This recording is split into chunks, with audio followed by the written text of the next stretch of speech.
The US is on the brink of the largest ever arms sale to Israel since the October 7th Hamas attack. The Biden administration has clearance for $61 billion to support Ukraine's war effort as well. To the layperson, it might look like magnanimity of the US to protect friendly nations and partners. But it's never that simple. What does the US gain from funding ongoing wars? Can the US sustain its economy without wars? I'm Shivan Chanana. Welcome to Game Plan.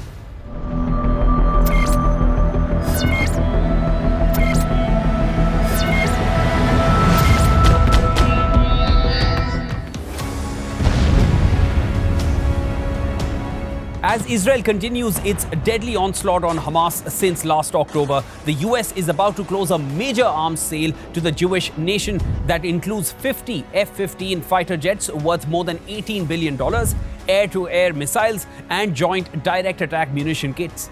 As per reports, the weaponry will largely be financed by the $3.3 billion in US taxpayer funds that Washington provides Israel annually. Since 2022, the US Congress has passed 5 bills worth around $175 billion in aid to Ukraine's war with Russia.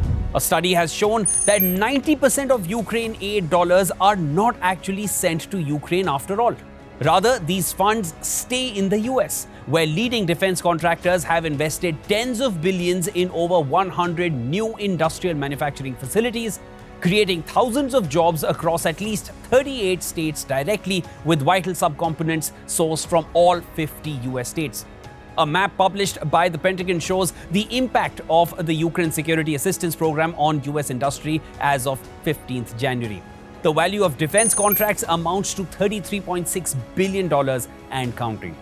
Simply put, American support for Ukraine is not charity. It's a self-investment in America's economic and national security that is already paying off.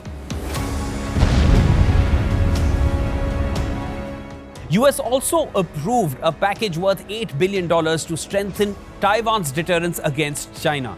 It covers a wide range of parts and services aimed at maintaining and upgrading Taiwan's military hardware, which clearly means it will boost US economy by creating more jobs to provide these services. What's more interesting here is that apart from the $8 billion, separately, Taiwan has signed billions in contracts with the US for latest generation F-16V fighter jets, M1 Abrams battle tanks, and the HIMARS rocket system, which the US has also supplied to Ukraine. This basically means more contracts for American defense companies as the US supports Taiwan's resistance against China. Owing to India's border tensions with China, which came to a boil in 2020, US also pledged support to India in its deterrence against China. But this is an age-old US tactic that it applied back in 1971 as well, when it encouraged China to act against India and assured India of military support in case China attacked. The truth is, US needs India to counter China in the Indo-Pacific, and India is playing its cards wisely. US is now applying similar tactics with the Philippines as it offers to defend it against China in the South China Sea, but Philippines is treading cautiously as well. The American economy thrives on wars. US eyes nations which it can support in wars against larger adversaries like Russia and China, which US itself is at odds with. The US pushes these nations forward while it stands behind. And this keeps the US economy moving well and keeps its adversaries occupied. What happens to the nations which get sandwiched in the middle is no secret.